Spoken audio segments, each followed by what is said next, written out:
'78 was actually a very big year for the Rats. It was the year that you really broke through. So just talk us through that decision to play at Knebworth, because at the time Knebworth was kind of more associated with, the likes of Floyd, Genesis, and so on.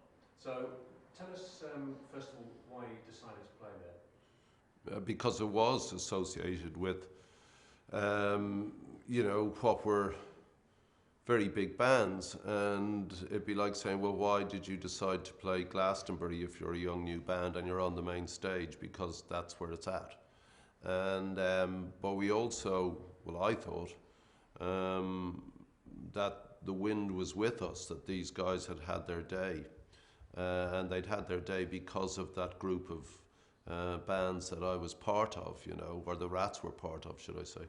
And their specific intent was to do away with that music. I mean, this wasn't something that was by the by. This was specific, real, and focused. And so get rid of all that prog nonsense, the anonymity of the Floyd, which served them well, was anathema to what we were doing. Not that we wanted to be stars, I did, but everyone else pretended they didn't, but that what you were saying was pertinent and real. It wasn't all in the head, it was all in the spirit and the attitude. But most importantly, because as you said, that was the year the Rats began to crack beyond the narrow confines of the sort of the punk world and into the greater consciousness of the record buying public. So this was just part of it. This was another notch on the bedpost, another rung on the ladder. And we were doing a couple of festivals, which was a big deal, mega, and in Europe. And the day before, Knebworth was clearly big for us because we had done Italy 2 days before, some festival thing, and we sent our gear on to Knebworth. But in between Italy and Knebworth, we had to do Belgium, a festival. And so that's how important Knebworth was. We bypassed the Belgian gear. We just used pickup gear there, whatever was there. And we'd send our stuff to Knebworth because we couldn't do Italy, Belgium, and Knebworth with our gear. Getting it over on the truck would have taken too long, and we wouldn't have got there. So we sent it ahead, so we'd be there when we got there, and we did Belgium. And the bill in Belgium, I don't know what it was in Italy, but the concert in Belgium was the Jam third, the Rat second, and Lou Reed first on the bill. And again, that was a big deal. Here we were, supporting very closely big heroes that in my wildest dreams 18 months before I'd never have thought I'd ever meet, So we looked at the bill, I guess, in Knebworth, and I remember Frank Zappa was on it. And I couldn't understand Zappa at all. I never liked it, still don't like it. But I thought he and what he was doing was bonkers. And that in its own way was completely brilliant, So here, he was as anti-prog and this sort of music, even though it was intellectualized music, the spirit of disruption was, front and center with Zappa, and I loved that. I just thought this guy's on another thing altogether, so I like that. I associated Peter with, still the old, very much the old guard. So if I associated him with it then others must have. I still had that searing image of this, twat in a daffodil face, I just was kind of going, now I get it. But then it was just all, got to get rid of that, I don't remember in fact, it couldn't have been Wilco, it must have been Dr Feelgood, who were absolutely our lodestar. That was our polar north, they were the ones who showed the way. We were scratching around in a shack in my back garden, wondering what, plain 60s R&B and earlier R&B, that's what we liked, playing it very fast, but how could I use that? And then I heard the Feelgoods writing about Canvey Island and their own lives in a very specific, aggressive, simple way, but brilliantly, and I thought, that's it. So our first set was largely the Dr Feelgood first album, you know, with a bunch of other stuff. So I can't remember them being on it because I'd have been absolutely excited and thrilled. So, you know, maybe they were, maybe they were on before us or something, or certainly we could only come and go. I mean, we were in a rush to get to the next thing. I do remember the bigness of the stage. I mean, I don't know why I remember that, because I guess the stage initially in Belgium must have been quite big, as they were both festivals. And I do remember the bigness of the crowd. And I remember a reticence in me, which was odd. Possibly because I thought, we're never going, it's too big, this crowd. We're rackety and noisy. This crowd probably don't like us because we represent everything they've bought a ticket to see. And, always been shooting my mouth off, so that I was, they knew sort of where I stood on these sort of things. I'd spent the last 2 years dissing the bands that they had in their record collection. So I was expecting hostility, and that's probably where this, if I remember it, reticence. Well, my memory of that day is that you came on sort of mid to late afternoon after Dave Edmunds and Rockpile had done their stuff, and the audience, to be honest, was quite apathetic at that point. And my memory of you coming on is of actually being quite antagonistic to begin with, to actually just almost abusing the audience. Come on, get going. And by the end, you won them over.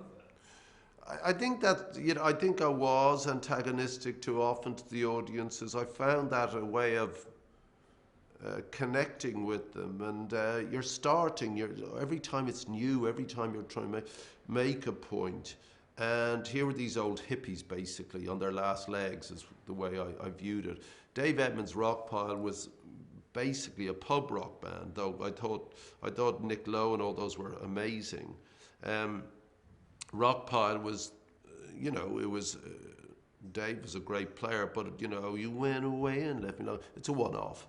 And I didn't think it was very important, but I was worried that a straight rock and roll would be very dynamic. But as it turned out, the crowd weren't that keen on it. So when I came out, nervousness, reticence made me aggressive. So you're the front man, your job is not just to be the singer, but to somehow be a visual emblem of what the band is in its totality, and to articulate that idea. That's kind of it, though I don't think about that. But what I found was, I'd found that by taunting the audience, which is very much the new wave thing, by not going, hey, great to see you all, lovely to be here in wherever it is, instead of doing that showbiz shtick, or the alternative to the big crowd, are you out there? Hey, I didn't hear it. Are you, said that rubbish, you'd actually come at them as a sort of somebody you could respond to. And I suppose maybe the bigness of the crowd maybe cartooned that a bit. But, I would have been annoyed, but at the same time a bit freaked out that there was this apathy towards us. How do we deal with that, And so I would have definitely come at them, I mean, I've seen enough films of us in that period where it doesn't stop, where I'm just coming at you, where I'm, a deeply unpleasant lead singer. But it worked. It did work, because you really did get them going. By the end, everyone was on their feet. Yeah, I think that's possible. I mean, well, it is possible to get them. But again, it might have been new. They would have known, what was it, 78? They would have vaguely known, that crowd, the 2 or 3 hits or 4 hits we'd had by then. And certainly we were a band who was on that inexorable rise, at a point where really it's not stoppable. You don't know that at the time. Each time you're holding on, hoping the next one's going to go. But actually the public swell of interest was gathering, though you're not aware of that. So there would have been, I know these guys, saw them on Top of the Pops, heard them, not sure, that guy, the singer, who is he, and then you come out, but the band's power, added by you goading them into some reaction, some response, whatever that is, and then them thinking that's quite funny, especially as all the other bands in Knebworth prior to us had laid back and, hey, you let the music talk and stuff. So I think that may be it. I don't remember it particularly as a triumph. I've seen subsequently, for whatever reason, looked at reviews of that. Again, clearly it was seen as being, you know, we were the ones spotted. We got more of the reviews than anybody else. So I suppose your memory is more accurate than mine. Did you have time to kind of socialise with the other bands either before or afterwards? I think I spoke with Pete Gabriel, who was again very much, see, we're Irish, so it was very, I always viewed all that level of music as being classically English middle class from the Midlands. So the Floyd, Genesis, and it continues, Radiohead, you know, it's all that, it's all, you know, it's great. I mean, I will admit that now, but it's a type, and it's very English. And was there prog in America? Well, probably something. But and I liked him. I liked him as a man. I found him really interesting. But I don't know if I met him there or subsequently. All I know is we had to come, freaked out. We had no sound check. Did the gear get there? Was it working? Get on stage, do the job. So did you meet the family, the No. Cobalt family? I don't remember that. I mean, maybe they'd have said hello, but like, you know, we were, I don't know, fourth on the bill or something. So maybe someone came up afterwards and said, oh, that was good. But I don't think they would have thought it was good. They would have thought it was noisy and aggressive and, you know, who are these guys? I think. So no, that's all my memory of it is. I've got a little flyer with the bill on it, Knebworth, just because I keep loads of stuff. I wouldn't have thought it was yet one more critically important thing on the way up, but it was definitely a leg up. It indicated where we were going. And Bob, a final thought about Knebworth itself and what its sort of contribution has been to British contemporary culture over the last 40 years, given that really it was there before Glastonbury in a way. I mean, Glastonbury took a long time to build, whereas Knebworth was big early on. I mean, what do you think it has been, and what's been its uniqueness? I don't really have a view on that, but given that it was a way out of, you know, the immediate financial troubles for a lot of the big families. I mean, I know some of them, and they're always saying, we'll do a festival. One in particular, one of the great historic families of the UK, they said, what do you think, Bob? And I said, well, who are you looking at? And they came up with the lamest of bands. And I said, you're going to lose every estate you ever owned, you know?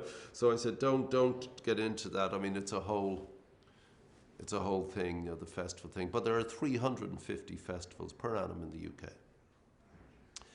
I think if I was one of the great landowners, I'd have looked at Knebworth and gone, that's interesting, you know, and I'd have called them, and I'm sure they were called and said, are you making any money? Does this work? And it got to the point, I think, where even if it didn't make money, it was great fun.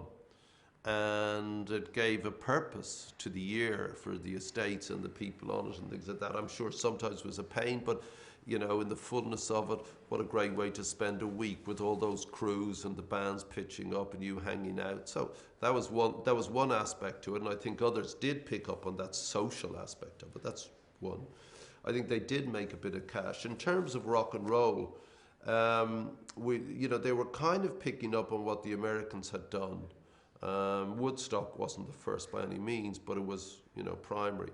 And then they probably got it, you know, they looked at Altamont and said, oh, we've got to be careful of that. So Knebworth was, in memory, the significant festival of the time, but there weren't many festivals. There were never many outdoor festivals. But having said that, we'd done Italy and we'd done Belgium, but I think they were municipal things. I remember kind of Belgium being in one of the big city squares. This was out in the sort of countryside.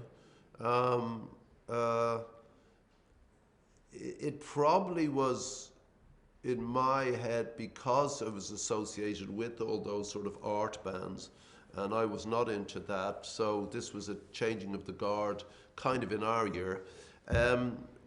But the consequence of it was probably the viability of things like this.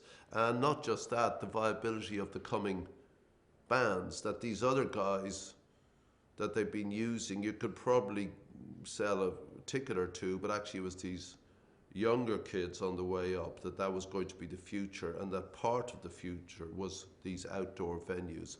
I can't imagine that wouldn't be the case. If I was somebody trying to earn a buck or trying to promote rock and roll, I'd have gone to one of the other big estates. If I was, Harvey Goldsmith or something, I'd have gone and said, what if we do this? And that subsequently happened. So, I think Knebworth, for many of the families, for many of the promoters, for many of the bands, was putting a toe in the water to see, is this thing a flyer? And from our point of view, from the Rats' point of view, it was more than a flyer. We took a gamble on a big gig and it paid off.